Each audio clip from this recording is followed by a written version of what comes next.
Hello, my name is Carson Elza, and this is my persuasive speech. My topic that I've chosen is the U.S. Department of Education and the fact that it was abolished. My general purpose is to inform you about what the Department of Education was, and my more specific purpose is to persuade you into believing what I believe about this matter. And I believe that the Department of Education was correctly dismantled by our government.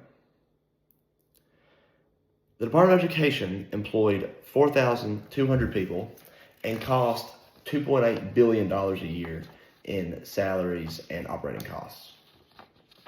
Now, if you're like me, I don't like when tax time comes around.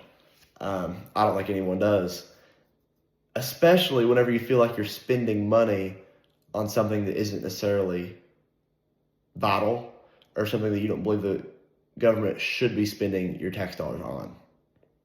Now, I do think that some services that the federal government provides are absolutely invaluable. I think they're absolutely necessary.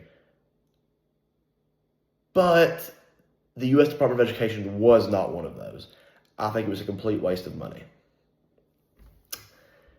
The Department of Education was unconstitutional, it was ineffective, it was incompetent, and it cost way too much money. Now, get on to my first point. The U.S. Department of Education was unconstitutional. The Eighth Amendment of our Constitution says that whatever matters are not directly addressed in the Constitution to be handled by the federal government are left to the states.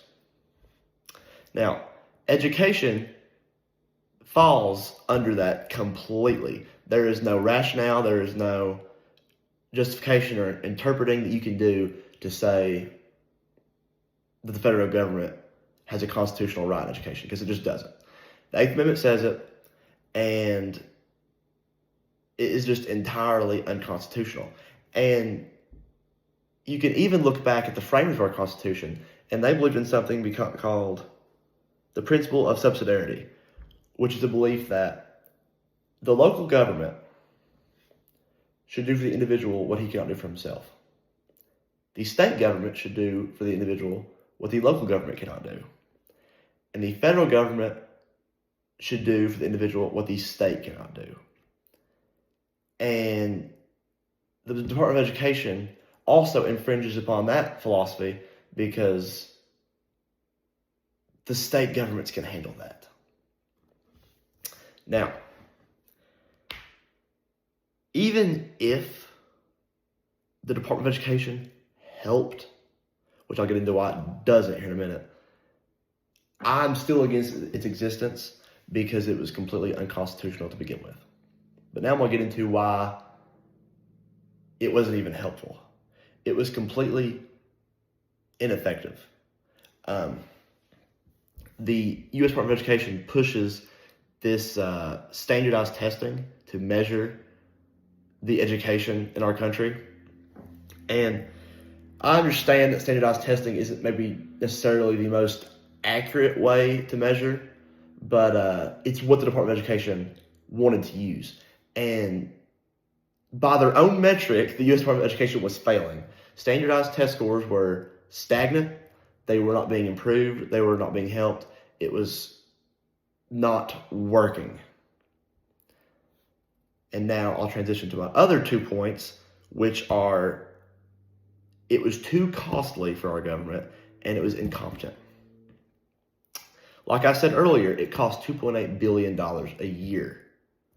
Now, the purpose of the Department of Education was to take this federal grant money and all this federal aid and distribute it across the states. Now, I support sending out this federal money because a lot of it is for disabled people and low-income people. I think this federal money was great. I think it should go out. But why do we need a $2.8 billion department to distribute it? It seems like such a small task to spend so much money on. And I think it costs way too much money. And since it was abolished, this money has still been going out. It's still being distributed, but it's being distributed by smaller departments, and we're saving all kinds of money by not having the Department of Education.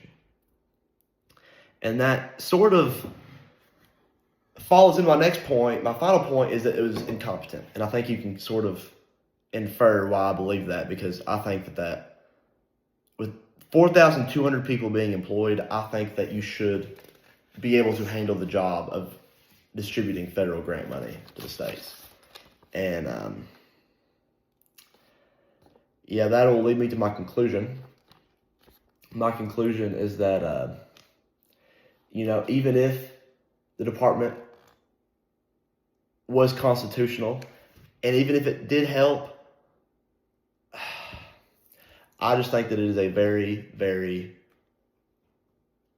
ugly stain on American history. I think it was a waste of money. I think that we should never let anything slip through the Constitution. I think that the Republican Party did a great job at eliminating the Department of Education. And, yeah, that will be my speech.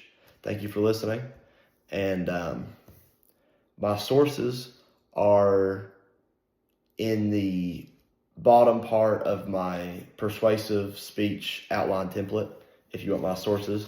I only did 2 cards, and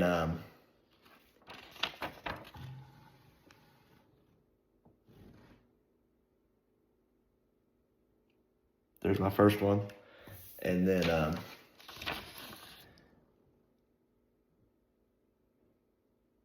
oh, that is reversed, I think, because of selfie camera. Okay, sorry. I will submit these another way, but thank you.